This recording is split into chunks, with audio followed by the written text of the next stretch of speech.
آغا سید.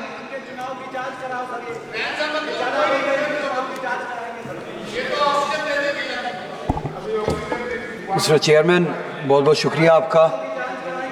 یہاں پہ union budget کے ساتھ ساتھ جموں کشمیر کا بھی بجٹ ڈسکس کیا جا رہا ہے. ٹیبل کیا گیا ہے، ڈسکس تو نہیں کیا جا رہا ہے، ٹیبل کیا گیا ہے. کیونکہ ڈسکشن میں ابھی تک صرف ایک ممبر کے علاوہ جو کہ جموں کشمیر سے تعلق رکھتے ہیں، ان کے علاوہ جموں کشمیر کے حوالے سے کسی نے بات نہیں کی. چیئرمین صاحب، آپ کے ذریعے میں یہ بات بتانا چاہتا ہوں یہاں پہ اس ایوان کو کہ یہ بجٹ کا یہاں پہ ہونا، جموں کشمیر کا بجٹ پارلیمنٹ میں پریزنٹ کرنا، پارلیمنٹ کے ذریعے بنایا جانا، یونین گورنمنٹ کے ذریعے بنایا جانا، یہ ایک سورن بیٹریل ہے، دھوکہ ہے جموں کشمیر کے لوگوں کے ساتھ. یہ ڈیموکریسی کے ساتھ ایک بہت بڑا مذاق ہے جو جموں کشمیر کے لوگوں کے ساتھ کیا جا رہا ہے. ڈیموکریسی میں اس طرح کے فیصلے لوگ خود لیتے ہیں، اپنے ذریعے لیتے ہیں، اپنے لیے لیتے ہیں، جسے کہتے ہیں democracy, by the people, for the people, of the people. مگر آپ دیکھیں جموں کشمیر کا بجٹ جموں کشمیر کے لوگ نہیں بناتے، جموں کشمیر کی سٹیٹ نہیں بناتی ہے. آج 70 سال کے بعد جموں کشمیر کے لوگوں کے ساتھ اتنا بڑا دھوکہ کیا گیا اور اس ریاست کو اس حد تک گرایا گیا کہ اس سے اس کا بجٹ، اس کے فیصلے کرنے کا حق بھی چھینا گیا. ان وعدوں کے پرنسپلز کے برعکس، جن پرنسپلز کے بنیاد پہ ہم نے اس یونین کے ساتھ ایکسیشن کیا تھا کہ ہم اپنے فیصلے خود لیں گے، یہ سٹیٹ، جموں کشمیر کی سٹیٹ اپنے فیصلے خود لیں گے، اپنا راستہ خود بنائے گی، اور وہ اختیار اور وہ پاور اس یونین کے کنسٹیٹیوشن نے ہمیں دیا تھا. آج آپ دیکھیے، ہمیں نہ صرف اپنے فیصلے لینے کا اختیار نہیں ہے، نہ صرف اپنے بارے میں فیصلے اور راستے بنانے کا اختیار نہیں ہے، بلکہ ہم پہ فیصلے تھوپے جاتے ہیں. بجٹ یہاں پہ بنایا جاتا ہے. آج آپ مجھے بتائیے، ہر ایک ریاست کا، ہر ایک سٹیٹ کا باشندہ یہاں پہ بیٹھا ہوا ہے. کس سٹیٹ میں ایسا ہوتا ہے کہ اس سٹیٹ کا بجٹ وہ سٹیٹ خود نہ بنائے، ان پہ وہ تھوپا جائے، وہ فیصلے ان پہ تھوپے جائے؟ ہم سے ہمارا حق چھینا گیا، ہم ہر طرح کے وہ ڈیموکریٹک رائٹس جو اس سٹیٹ کے بنتے تھے 2019 میں آپ نے چھینے. 370 ایک کڑی تھی جس کے ذریعے ہم اس ملک سے جڑے تھے، اور اس آئین کے اس آرٹیکل کے ذریعے ہمیں وہ حقوق دیے جاتے تھے، ہمیں ہمارے سبجیکٹس پہ لیجسلیٹ کرنے کا حق دیا جاتا تھا.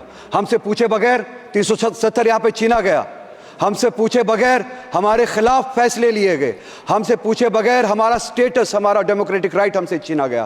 نتیجہ یہ ہے کہ آپ آج کہتے ہیں کہ جموں کشمیر یونین ٹیریٹری ہے، جسے میں آج بھی قبول نہیں کرتا ہوں. ایک ایسی ریاست جس کے پاس اپنی لیجسلیٹو پاور تھی، کانسٹیٹیوشنل پاور تھی، آج ان کے پاس کچھ نہیں ہے. نتیجہ یہ نکلا کہ بجٹ یہاں پہ بنایا جاتا ہے اور اس بجٹ میں مذاق کیا جاتا ہے جموں کشمیر کے لوگوں کے ساتھ. امپلائمنٹ کے حوالے سے آپ دیکھیے، جموں کشمیر کی ریاست 2019 کے بعد آج پہلی بار 70 سالوں میں پہلی بار ان ایمپلائمنٹ ملک میں سب سے زیادہ ہے جموں کشمیر ہے.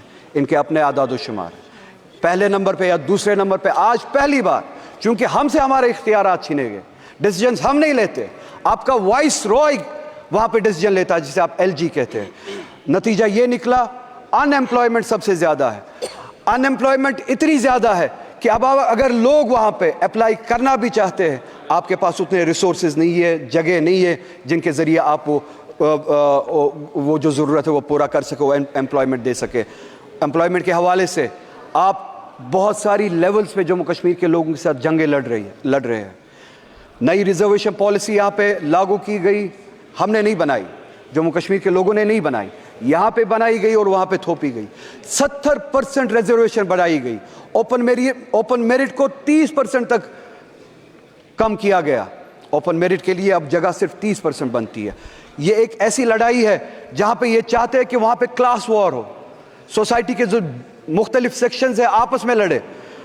جو ہمارے بیکورڈ کلاسز ہیں جن کے لیے ہم چاہتے اور ہمیشہ سے ریزرویشن تھی اور ہم چاہتے تھے ان کو سپورٹ ملے، وہ اوپر آئے، ان کو اوپن میرٹ کے ساتھ لڑایا جا رہا ہے چونکہ تناسب جو ہے، ریشو جو ہے پاپولیشن کا اس حد تک نہیں ہے جس حد تک ریزرویشنز بڑھائی گئی، 70% کے حد تک ریزرویشنز بڑھائی گئی، اوپن میرٹ کو گھٹایا گیا، جس سے کلاس وار، سیکشن وار ہونے کا ایک خدشہ ہے۔ میری گزارش کرتے ہوئے شرم آتی ہے، کیونکہ میں پھر سے کہوں گا ہمارے ہاتھ میں اختیار ہی نہیں ہے، انہیں بھی سوچنا چاہیے۔ ایک ریاست ہے جہاں پہ ہمیں اب اس حد تک گرایا گیا ہے کہ یہاں کے بھیک مانگنی پڑتی ہے، ہم اپنے فیصلے نہیں لے پاتے۔ ان سے گزارش ہے اوپن میرٹ کو یا سپریم کورٹ کی جو کیپ ہے اس حد تک رکھے، یا پاپولیشن کا جو ریشو ہے، پاپولیشن کے حساب سے جو کیٹیگریز ہے، پاپولیشن کا جو ریشو ہے اس حساب سے آپ ریزرویشن کریں، تاکہ وہ جو اوپن میرٹ پہ اس وقت تلوار چل رہی ہے وہ نہ ہو۔ ہمارے لوگ وہاں پہ اس کا خمیازہ اٹھا رہے ہیں۔ اسی کے ساتھ ساتھ ہمارے جو ویکنسیز فل کرنے کے لیے جو ڈیلے ہوا تھا کووڈ کی وجہ سے، کووڈ سے پہلے ہم اسٹیٹ پہ تالا لگایا گیا تھا 2019 میں، اگر یہاں پہ سب کو یاد ہو۔ اس دوران اسٹیٹ نے کام نہیں کیا، اس کے بعد کووڈ آیا، اس کے بعد یہ جو ویکنسیز فل ہونی تھی اس کے لیے وقت نہیں دیا گیا، ویکنسیز فل نہیں کی گئی، نتیجہ یہ ہوا ہمارے جو بچے ہیں، لڑکے لڑکیاں جو ہے وہ اب اوور ایج ہونا شروع ہو گئے ہیں۔ ہماری گزارش ہے کہ اب یہ جو کیپ جو ہے وہ جو 28 سال تک تھی اس کو بڑھایا جائے، ایج ریلیکسیشن دیا جائے، ایگزیپشن دیا جائے، تاکہ جو کووڈ کے دوران 2019 کے دوران جو آپ نے لاک ڈاؤن کیا تھا، جس دوران اسٹیٹ نے کام نہیں کیا، ویکنسیز فل نہیں ہوئے، ان کو وہ ایج ریلیکسیشن دی جائے۔ اگر آج وہ 33 سال کے 32 سال کے ہوئے ہیں ان کو ون ٹائم ایگزیپشن دیا جائے، وہ ریلیکسیشن دی جائے کہ وہ اپلائی کر سکے۔ ہارٹیکلچر ہمارا بہت بڑا سیکٹر ہے، بیک بون ہے، آپ اس ہارٹیکلچر کے ساتھ بھی لڑائی لڑ رہے ہیں 2 لیولز پہ۔ چیئرمین صاحب آپ کے ذریعے انہیں بتانا چاہتا ہوں، ایک ٹاکسک ہماری کھاد وغیرہ جو ہمارے لیے پیسٹیسائڈز یہاں سے بھیجی جاتی ہے، جان بوجھ کے ٹاکسک بھیجی جاتی ہے جس سے ہمارے پیڑ پودے خراب کیے جاتے ہیں۔ دوسری لیول پہ ہمارا جو سیب کشمیر سے آتا تھا اس کو پچھلے سال اگر آپ نے سنا ہو روکا گیا، اور یہاں سے ملک سے باہر چاہے وہ ایران سے ہو چاہے USA سے ہو سیب لایا جاتا ہے without tax, without import duty سیب لایا جاتا ہے۔ یہاں کی مارکیٹ منڈیاں بھری گئی ہے باہر کے سیب سے جن پہ امپورٹ ڈیوٹی نہیں لگائی گئی۔ کشمیر سے آنے والا سیب اس کو روکا جاتا ہے، کشمیر کی ہارٹیکلچر کو ٹاکسک پیسٹیسائڈ سے خراب کیا جاتا ہے۔